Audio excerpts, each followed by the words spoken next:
enough. He'll be a great champion again. I mean, somebody like Oscar Valdez is what boxing should be. A really nice young man, really tries hard, fights hard, and I can't say enough good things about him.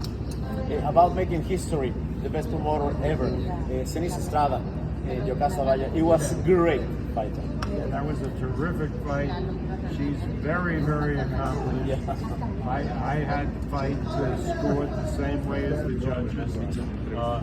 She scored more punches than the other one, but she's a terrific little tiger. And I really, we haven't promoted her that long. Now, Oscar, we promoted from the time he became a professional. But Sinessa, we just had a few fights. But she's really nice, and she's getting married this summer to Chris Mannix, which is very nice. Yeah. So it was a great night tonight, and I thought.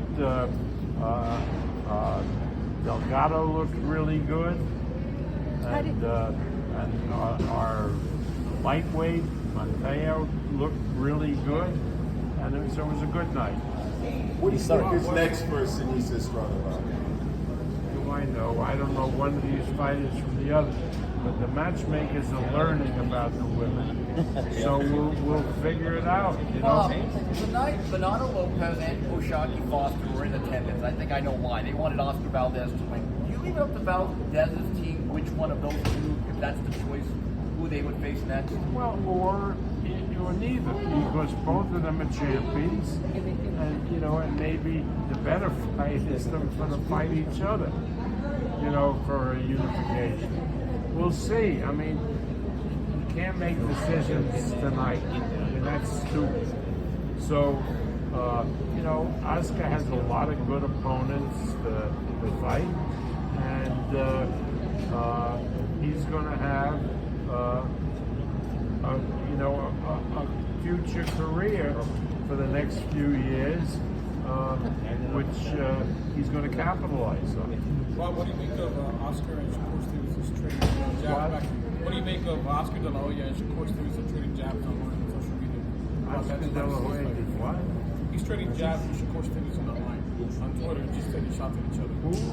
Oscar and Shakur Stevens. Oscar De La Hoya and Shakur Stevens taking jabs at each other. What do you They're fighting in social media. I'm saying what happened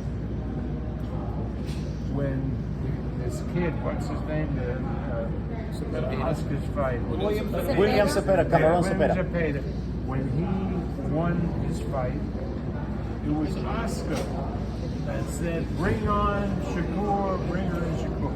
So what we did was we called Eric Gomez and we said, "Look, everybody heard Oscar. We talked with Shakur. He's ready to fight your guy. Let's make the fight." Nah, he's not ready yet, and all that shit.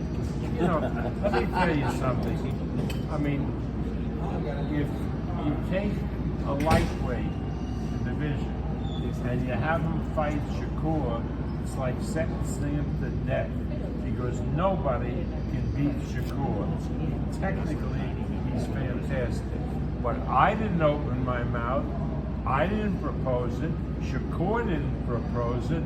Oscar opened his mouth. Everybody heard it. And he was the guy who threw out the challenge.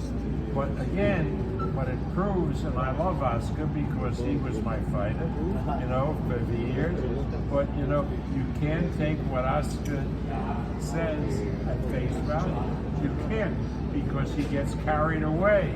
And therefore he says things that turn out to be stupid. Well, Bob, he is a promoter, right? What? But he is a promoter. Excuse me? Well, Bob, Oscar is a promoter. Yeah, but you still don't say stupid things that you're not going to back up. Now, if he wanted that kid to fight Shakur, quite okay to say that. And then we would have probably been able to make the match. But don't say it if you have no intention to put this kid in with Shakur. Shakur's going to be back in Newark. Can you talk to us a little bit about finding him an opponent and the I think decision? we found him an opponent, but let my people say who he is. It's going to be a very, very, he's going to give Shakur a tough fight.